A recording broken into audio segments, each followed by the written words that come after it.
তৃণমূল নেতা খুনে উত্তরবঙ্গ থেকে গ্রেফতার হওয়া সম্রাট খানকে ট্রানজিট রিমান্ডে এনে বিষ্ণুপুর মহকুমা আদালতে তোলা হলে 10 দিনের পুলিশি হেফাজতের নির্দেশ আদালতের। আর এরপর অভিযুক্তকে নিজেদের হেফাজতে নেয় বাঁকুড়ার সোনামুখী থানার পুলিশ।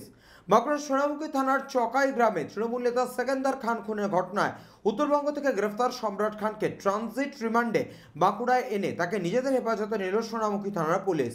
গত মঙ্গলবার তাকে জলপাইগুড়ি জেলার ধাদাগাছ এলাকা থেকে গ্রেফতার করে পুলিশ। তারপরেই তাকে জলপাইগুড়ি জেলা আদালতে তুলে দুদিনের ট্রানজিট রিমান্ডে নেয় পুলিশ। বৃহস্পতিবার ধৃতকে বাঁকুড়ার বিষ্ণুপুর মহকুমা আদালতে তোলা হলে 10 দিনের জন্য নিজেদের হেফাজতের আবেদন জানায় তদন্তকারীরা। আদালত সেই আবেদন মঞ্জুর করেছে। প্রসঙ্গত গত 11ই আগস্ট বাঁকুড়ার সোনামুখী থানার চকাই গ্রামে খুন হন তৃণমূল নেতা সেকেন্দার খান। ওই ঘটনার পর তদন্তে নেমে পুলিশ প্রথমে হাসিম খান ও ইব্রাহিম খান নামের দুজনকে গ্রেফতার করে। পরে পুরুলিয়ার মানবাজার এলাকা থেকে গ্রেফতার হয় ওই ঘটনায় মূল অভিযুক্ত নাসিম শেখ। ওই 3 ধৃতকে হেফাজতে নিয়ে জিজ্ঞাসাবাদ করতেই সম্রাট খান ছাড়াও বাদশাহ খান ওরফে কালো মাতু এবং মনবোধ খানের নাম উঠে আসে। ওই 3জনই পলাতক থাকায় তাদের গ্রেফতার করতে বেশ বেগ পেতে হয় পুলিশকে।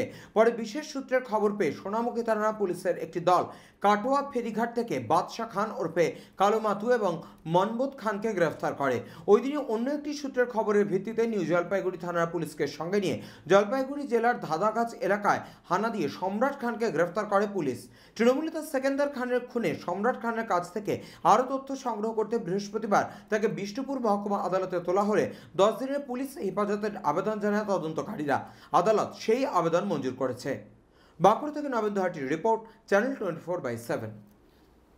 কি আপডেট রয়েছে? দেখুন, সোনামুখী থানার যে চকাই গ্রাম আছে সেখানে যে সিকান্দার খান উনি যে খুন হয়েছিলেন এবং তার ইতিপূর্বে পুলিশ অফিসার 5জনকে অ্যারেস্ট করে পাঠিয়েছে এবং পিসি পেয়ারে আছে এবং বাকি আজকে একজনকে পুলিশ অফিসার সম্রাট খান বলে এলায়েন্স বাপি বলে একজনকে পুলিশ অফিসার পাঠিয়েছেন এবং 10 দিনের পিসি পেয়ার নিয়ে চেয়েছেন এবং 10 দিনের পিসি পেয়ার অ্যালাউ হয়েছে এবং ওনাকে ট্রানজিট রুল থেকে জলপাইগুড়ি থেকে আনা।